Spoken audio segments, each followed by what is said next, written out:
The year was 1928. Spectators' dreams materialized before their eyes as the latest frontier was being conquered. And one man's destiny answered.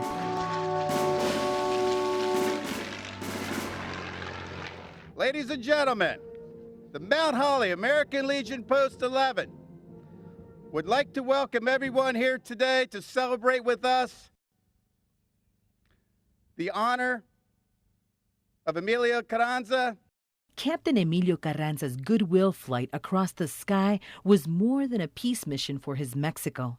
It was a commission that carried on its wings the hopes and dreams of a people then and today. Emilio Carranza means to me heroics. Means to me a man who was born in 1906, died in 1928, 22 years old, and he had already done more and accomplished more than most people would do if they lived to be 110. It's hard to find real heroes today, and Emilio was a great hero. That we still have faith that there are good people that have done good things in the past, and good things are coming out of the future because of what good people do, especially people like Captain Carranza. Emilio Carranza has been, to me, my role model. Been looking up to him since I was a little boy. I knew I was going to be a pilot like him when I was 5 years old. During the country's flourishing economic times, much of the focus was on aeronautics and this intriguing sky frontier. Charles Lindbergh and Amelia Earhart made the headlines for their respective adventures into that uncharted space. Meanwhile, south of the border, there was Carranza, who also flew in these circles in the name of his countrymen. He, like other aviators of the era, pushed the aviation envelope by breaking records and taking missions that crossed borders and imaginations. Carranza, who came from a bloodline of leaders, was destined to do great things. Came from a long line of military colonists, that is, sort of frontier fighters in Mexico, in northern Mexico, and they, in fact, sort of colonized that part of Mexico. Emilio himself took part in a number of wars. Eugene Del Vecchio is the nephew of Carranza. Eugene now lives in Maine and makes his living as a professor. Carranza was born on December 9, 1905, to Maria Rodriguez and Sebastián Carranza in Villa Ramos Arizpe in the northern state of Coahuila, Mexico. He would grow up amidst an era of change and energy for Mexico and for the world in its entirety.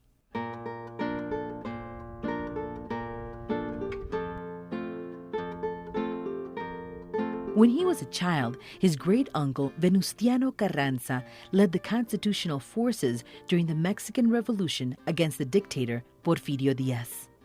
On December 1st, 1917, Venustiano Carranza would become Mexico's first democratically elected constitutional president.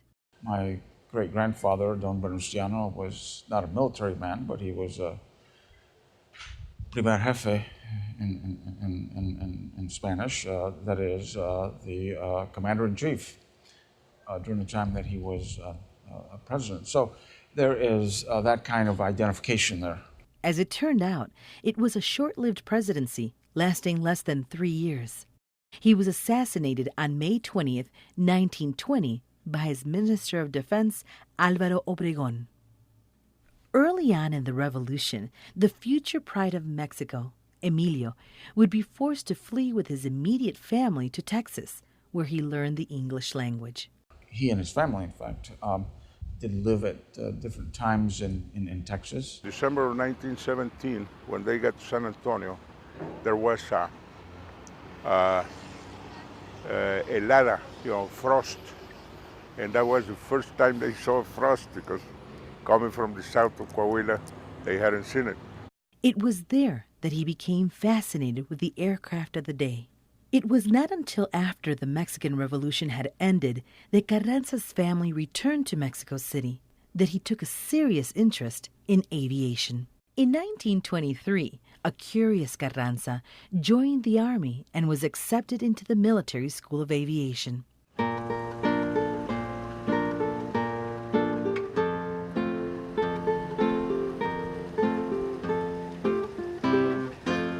During his years in the Mexican Army, he was assigned to the Yaqui Indian Rebellion of 1926, where his leadership skills were duly noted and eventually was promoted to the ranks of captain.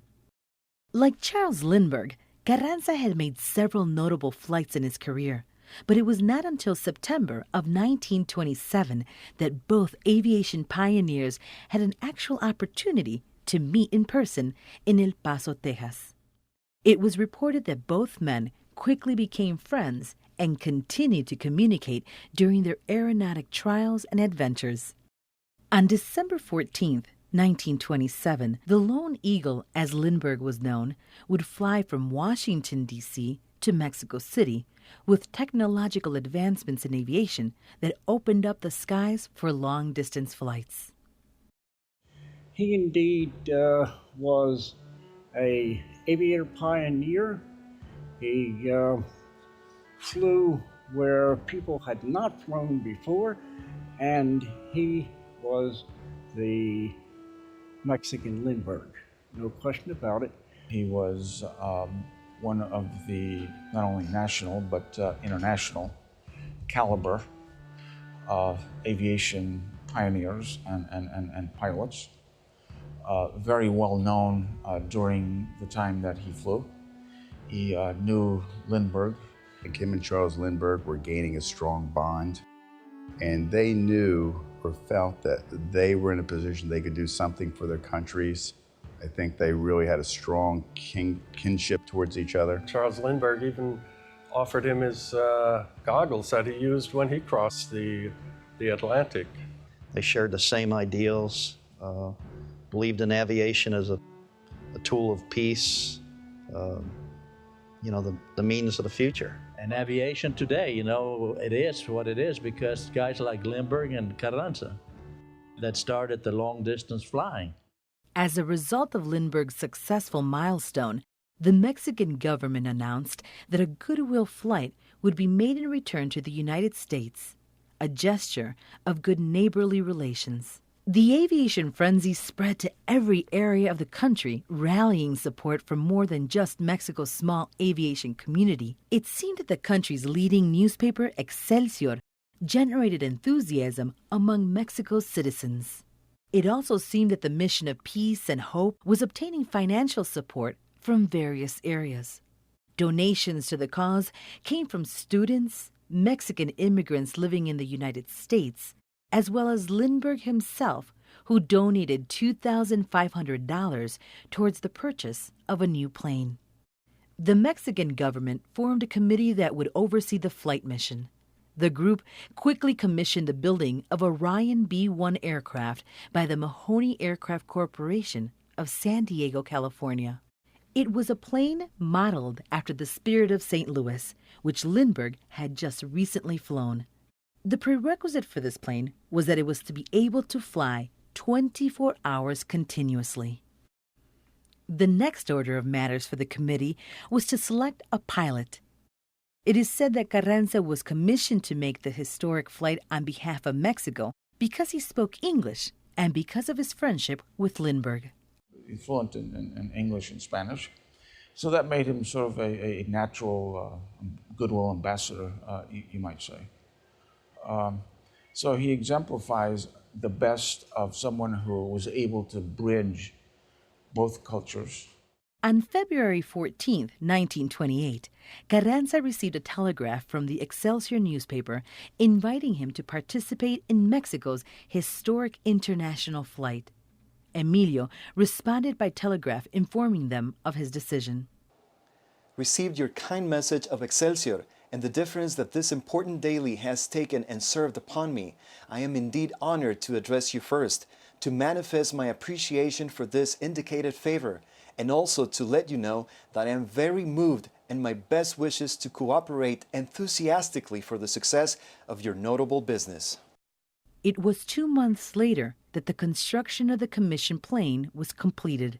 Carranza was en route to pick it up when on April 16th he crash-landed in the Sonoran Desert near Ajo, Arizona.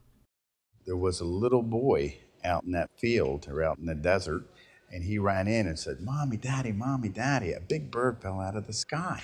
So the parents and that little boy ran out there to that crash site, and I guess Emilio made a pretty good landing, but he did crash out there and went out there and took care of Emilio and brought him in, and there's a picture with this little boy with Emilio. And the name of that little boy was John Tapia.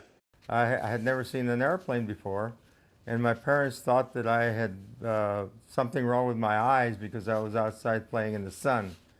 But they came out to inspect it, and they saw the trail of dust flying in the air, and thought perhaps it was something else other than a big bird that I had said it was. And so we went there to inspect where the dust was coming from, and that's when we saw that plane in a crash landing situation. The inspired Tapia later became a United States Army officer and received 7 Purple Hearts. I was a tank platoon leader. I commanded 5 tanks as part of the 70th Tank Battalion attached to the 1st Cavalry Division. Carranza oversaw the construction of the plane that would eventually be named Excelsior, named in honor of the newspaper that had offered so much support in the public arena. It was on May 5th, 1928, that Carranza finally arrived in Mexico City in his newly constructed Excelsior. 100,000 cheering spectators awaited his arrival from San Diego, California. Carranza had now set the record for the longest distance nonstop flight by a Mexican pilot. On June 11, 1928, at 8 minutes after 8 a.m., Carranza departed Mexico City for Washington, D.C. The crowd's voices on the ground chanted, "Viva Mexico! Viva Carranza!" The newspapers spread the news of his flight north. Every medium of the time headlined the mission. Towns on the northerly route along the flight path, spotting the Ryan B-1 plane, reported the sightings. A ship in the Gulf of Mexico noted Excelsior's progress as it passed through New Orleans, Louisiana at 7:10 p.m. It was 11:30 p.m. when Excelsior was spotted over Atlanta, Georgia, and at 1:45 a.m. it was over Spartanburg, South Carolina. Then nothing.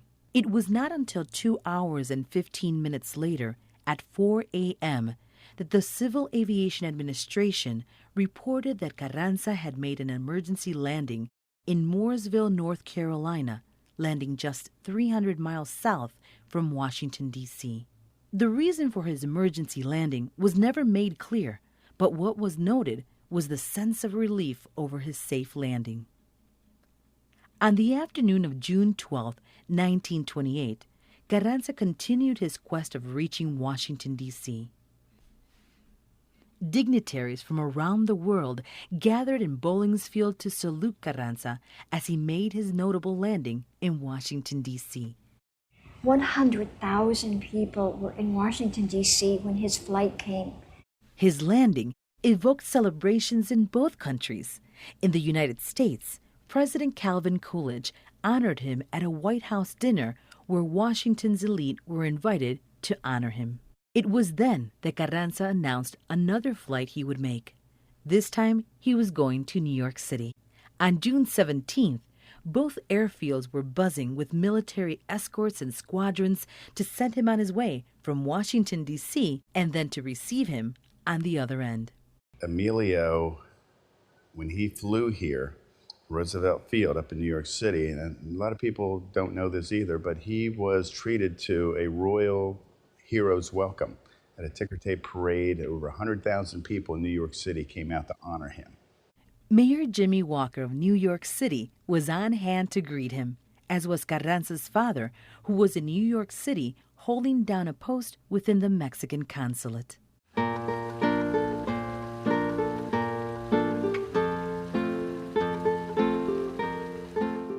During Carranza's stay in New York, he enjoyed celebrity status. He was even invited to West Point Military Academy to review the troops, an honor never given again to a visiting dignitary with his rank of captain.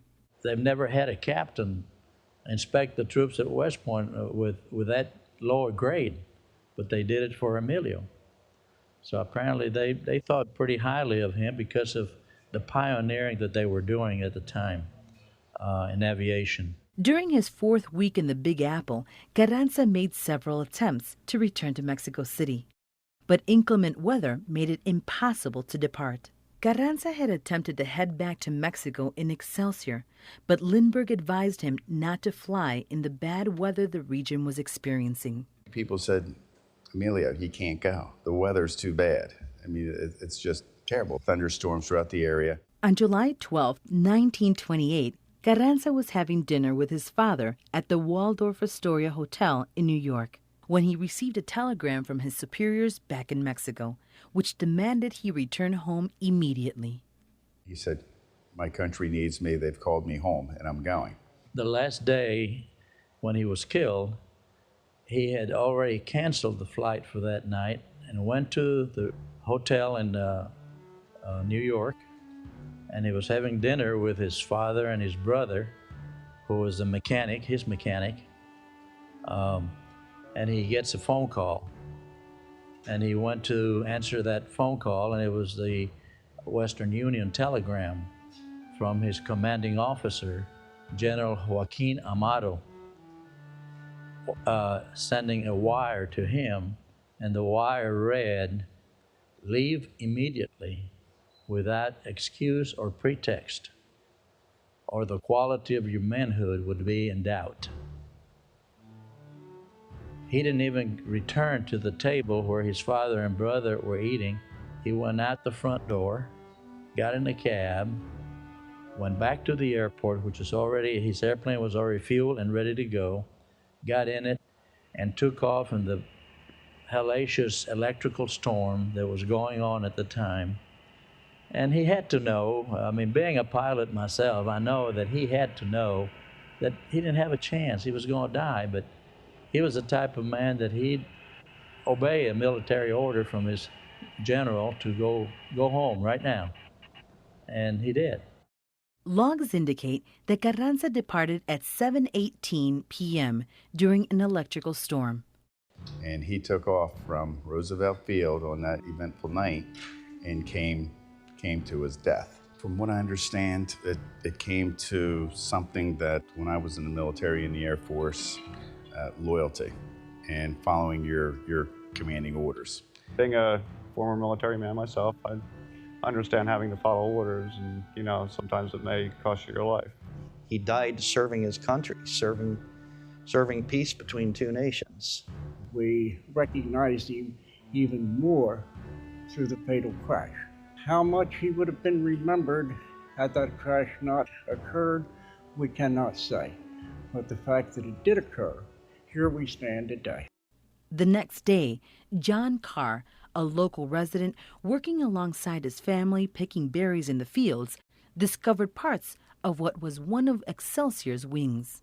Knowing that it could be part of the lost plane, Carr notified the local authorities of Sandy Ridge, New Jersey, and soon a search and rescue effort was underway.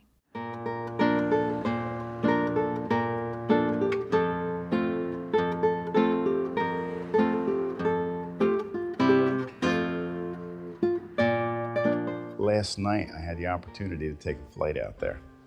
And I was with the Civil Air Patrol, who was going to be doing a flyby tomorrow. So I was out there with them and showed them where the site is and what have you. And I came across those railroad tracks. You can still see where it is today as you're flying over. And I looked at those railroad tracks and I could see where Emilio was following those tracks. And you could see somehow where he veered off course a few hundred yards. And you could see where the crash site was just off those railroad tracks. When he was found, he was clutching his flashlight and his map in his hand. Post 11 call to arms. The great Mexican aviator Emilio Carranza has fallen and crashed outside of Mount Holly near Tabernacle. He was found by John Henry Carr at a place known as Sandy Ridge. He said he was still clutching his flashlight. Go out, cut a path to him. Use your bodies as a protective ring around him. Carry his body out with dignity, honor, and pride out of the deep Jersey pinelands. Gentlemen, let's take Emilio home. Hand salute. 2. Go, gentlemen. Find Emilio.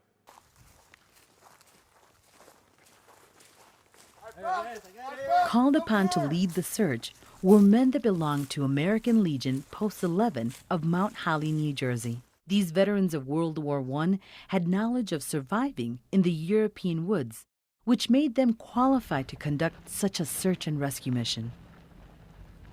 Let's look at 1928.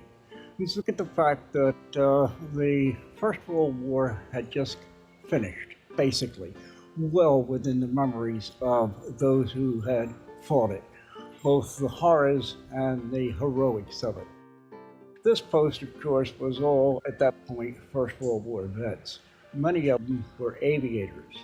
When they heard that there had been a crash in the pines, it was most likely Captain Emilio Carranza, because they knew he was in flight from New York City back to Mexico City. They went and they searched, and they found the body. They stood honor guard to his coffin. That's when the history of the whole thing started. They realized the importance of the job that they were doing at that time. Carranza's body was found a day after he crashed in the pinelands of southern New Jersey, known now as Wharton State Forest. We took Emilio out of the plane, and they put him on a stretcher, and they took him to the town of Chatsworth. In the town of Chatsworth, he was on a table there at a place called Busby's Store. From there, we transported the body to Mount Holly, Parent Chief's funeral home. Right now, it's called Bob Weissoff. It's right on the corner by the cobbler shoe store there. That used to be the funeral home. The plane was on a flatbed truck, and that went to the Mount Holly Armory. As they waited for the Mexican authorities to claim his body, the Legionnaires made a promise to always remember Carranza's mission of goodwill.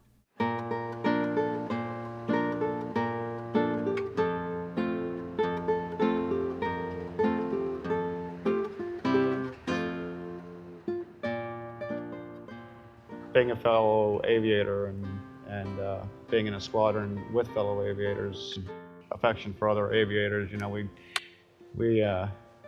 remember them if they die. He would have gone far. He would have done great things for his country and this country, I'm sure. They made a bond, the American Legion, for what this man stood for, what he tried to do. We would go ahead and honor that by every year coming out. I find it amazing that these men have been doing this for over 75 years.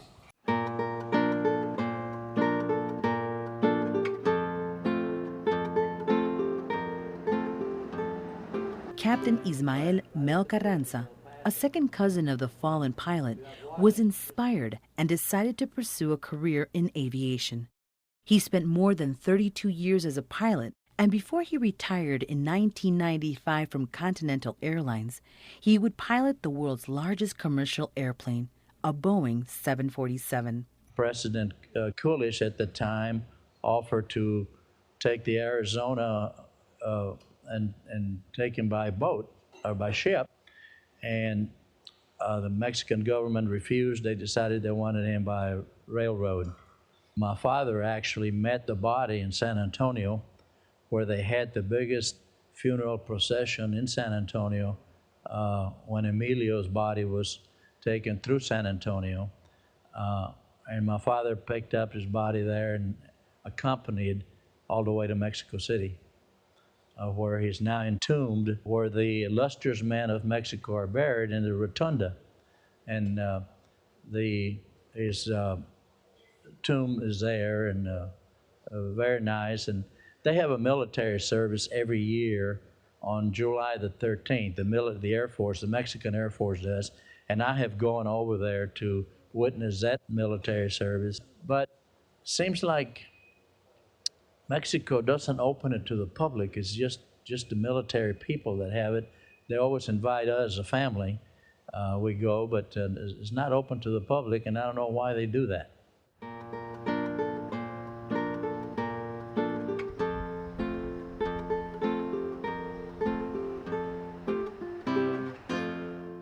One year we were down American Legion parade, our annual meeting for officers down in Wildwood, New Jersey. And there was a guy down there by the name of Guy Doran. He said there was only him and one other Legionnaire, only 2 people came out to that site to keep this thing alive for as long as it's been. And he would not let that fail. And they went out there, and as you'll see tomorrow, there's always an American flag and a Mexican flag that we hang. And Guy told me that he was out there with this other person in a pickup truck with a ladder. And they put that ladder up in the back of that pickup truck up to the treetops of one of the Jersey pine trees there. And he ran up there and he tacked those flags up there. And to me, for some reason, that's never escaped my mind. And that's part of the reason being a chairman, what that means to me is like, here's somebody who kept this thing alive. Very easily, it could have come crashing down that year, but they did it. One way or the other, we're going to get these flags up in that tree, just like they did years and years and years ago.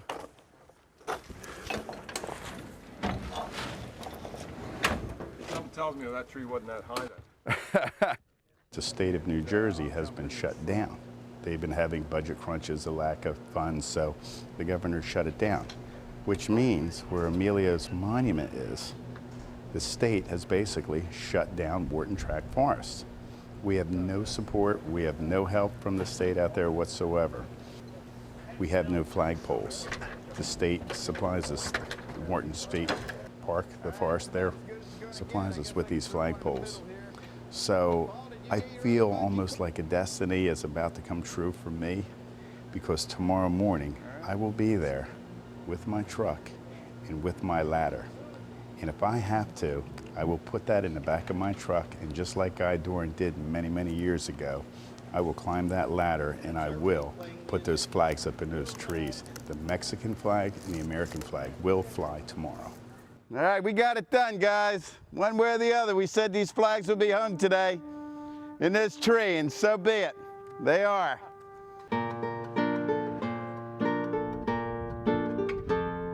Do you know that the children from Mexico donated the pennies for the stone for the monument? From then, they were shipped up here to New Jersey, and they were assembled in 1931. People from the post put it together. There are pennies put on and around the monument to make wishes. So this is their dry wishing well, if you will. So that's just something that's going on. It's a pleasant surprise to us, and we know that people care, people stop by, they're thinking about it, and they're doing this on a regular basis. The feet and the fallen eagle represents Emilio's crash to earth here in New Jersey. On the back side of the monument is an arrow, a Mexican arrow pointing upwards towards the sky, and that represents Mexico's aviation and flying, to keep on flying and moving forward.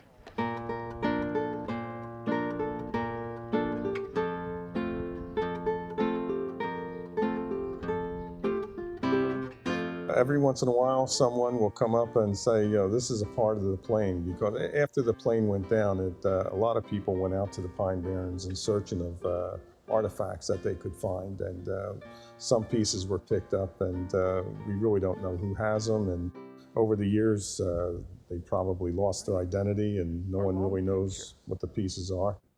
But every once in a while, someone will come up and say, I have a piece of the plane. My mother found some items that you might be interested in his belongings. Okay. Emilio Carranza. Really? Yes. Hold the bag. Here's a piece of the airplane. No way. Yes. Serious as a heart attack. And this is the last picture taken of Captain Carranza. Oh my God. That's the last picture taken? Yes. Something new happens. And this particular year, Mr. Lee, that lives here in the area, when he was 17 years old, he heard about the crash, so he went to the scene, which was right here, and he stole the altimeter out of Emilio's airplane. And he held it in his home for about 75 years. And he said he was going to keep it till he found somebody that deserved it. And when he heard about me, he came to the memorial service and he presented me with this altimeter. off of Emilio's airplane. Well, he has to set it with barometric pressure before he takes off, so he knows the altitude wherever he's at. And he had to set, wherever he lands, he would have to set it at that elevation so that he would know the barometric pressure. So I know that he had to touch it, and that's why I enjoyed touching it, because I know he used to touch it. Well, I'm trying to return this to the school of aviation that Emilio learned to fly in, and I'm hoping to do it next year. To me, the significance will be we're returning part of the airplane that Emilio was trying to get to Mexico City to his flight school where he learned to fly. The plane was on a flatbed truck, and that went to the Mount Holly Armory. And from the armory, what happened was some of the fire department people and some of the other people that were involved were giving pieces of the plane to anybody who wanted it and saying, "Hey, save this, man. You're going to be famous. That's going to be worth a lot of money someday." One of those parts of that plane was the fuselage of the Ryan B-1, and that plane was handed to another gentleman. That gentleman was with the Relief Fire Company, which is the oldest fire company in the country, right down here on Pine Street in Mount Holly. What they did, they took that aircraft fuselage part and they put it up in the peak of the building, at that Relief Firehouse. That thing sat there for years and years and years, 70-some years. Well, I have a neighbor friend of mine, Jimmy Johnson, and Jimmy says, "Well, Ike tells me that there's a piece of that plane down at Relief." I said, "What are you talking about?"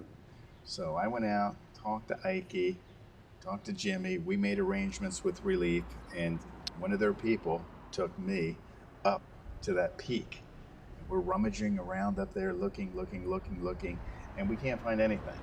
And the fireman, who was his hands and knees all the way back in a corner at that point, he says, "There's nothing in here." I said, "Well, what's that piece of metal back there?" He says, "That's an old bicycle part." I said, "A bicycle part? Grab that thing." So he grabbed it and brought it out where we could see it into the light. And we said, "That's it.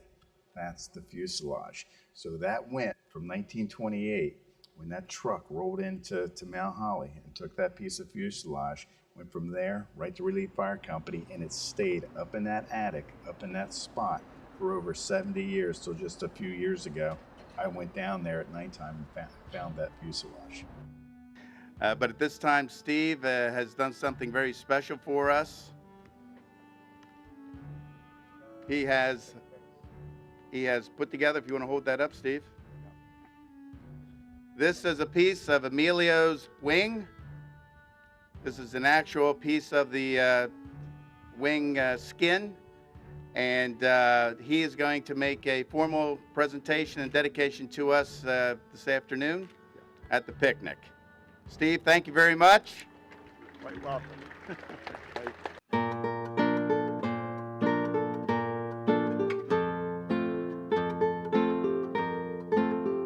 My father's family is originally from Chatsworth, and they all came to the first memorial service, and I have that panoramic photograph. They were saying they have one up there, the same thing, but my dad wrote on it.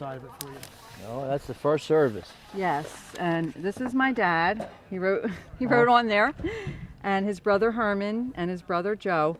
My dad and Uncle Joe both became pilots. They were inspired by Captain Carranza. See, he inspired me, and I became an airline pilot for Continental Airlines, and I actually got to fly the largest airliner in the world, which is the Boeing 747 jumbo jets. Oh, wow. And awesome. As far as I know right now, I'm the only Mexican pilot that has flown that airplane, and it was all because of him. Wow. Wow. That's awesome. And my son became an air traffic controller with the Navy. He was inspired by my dad. What I saw there with the people that came from all over North America and what this meant to them, this great Mexican hero, and what it meant to my people with Post 11. I really saw a camaraderie between the Mexican people, the American people, and also we had people from Costa Rica, we've had people here from Canada, all over North America would trek to come here for this annual event sometime in their life. And my first time was 1964 that I came. They invited us for lunch, and then we went to the memorial here. And that time was all dirt road. The Mexican community would come to and had discovered somehow by accident the Emilio Carranza event every year. And people would come and they would sit and they would be there in their lawn chairs. And in many cases, they would wear the dress of the region, of the state from which they came. And they would go to the picnic afterwards, but they would never talk to the men. They were not really part of the ceremony. And one of the things that happened was that gradually, the men from the group wanted to open it up. And this happened when members of the Carranza family, particularly Mel Carranza, started coming, because people saw that this was not a closed activity. They could see this is something that everyone should be part of. You know, the one thing about the entire Carranza family, I really believe that they represent the best of both the country of Mexico and the United States.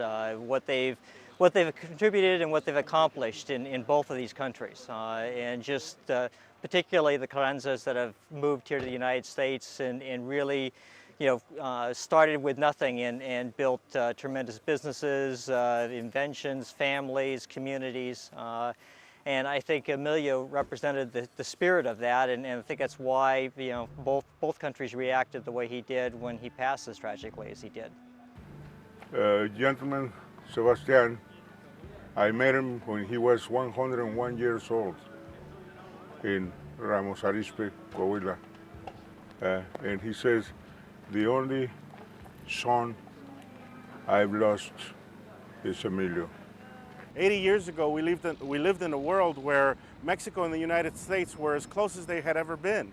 To have Emilio's flight be hailed as such a success, not only in his country, but in this country, to have met the president, to have the kind of ceremony and circumstance that was given to Emilio back then would be unheard of today. And one of the most important and poignant things that occurred to me as I was driving my family down Carranza Road in Mount Holly, New Jersey, was that virtually every house I saw had an American flag. It was really the most patriotic of Middle America as we were driving down. And I thought to myself, isn't this really something? Here we are in what is essentially the heartland, and we are Mexican immigrants, first generation, second generation Mexican immigrants, going to a ceremony where American veterans will be honoring a Mexican hero in a much greater ceremony that is even happening in Mexico. And to me, that was very emotional, and it was an honor to be there. But I'm glad that towards the years, it seems to be improving. And I hope that gets more support of not only the people around here, but the embassy should help, the consulates should help, especially Mexicans. And I wish, because every time I see a Mexican, I ask him, I have invited a few to the Carranza Memorial. They don't even know who Emilio is. You know, I think there should be awareness of this, which is very important in Mexico. After all, this is Lindbergh. Throughout the history of flight, mutual respect, and where possible, these close friendships have been a hallmark of members of the aviation community. Even at the height of the Cold War, the United States and the Soviet Union were able to form a partnership in space.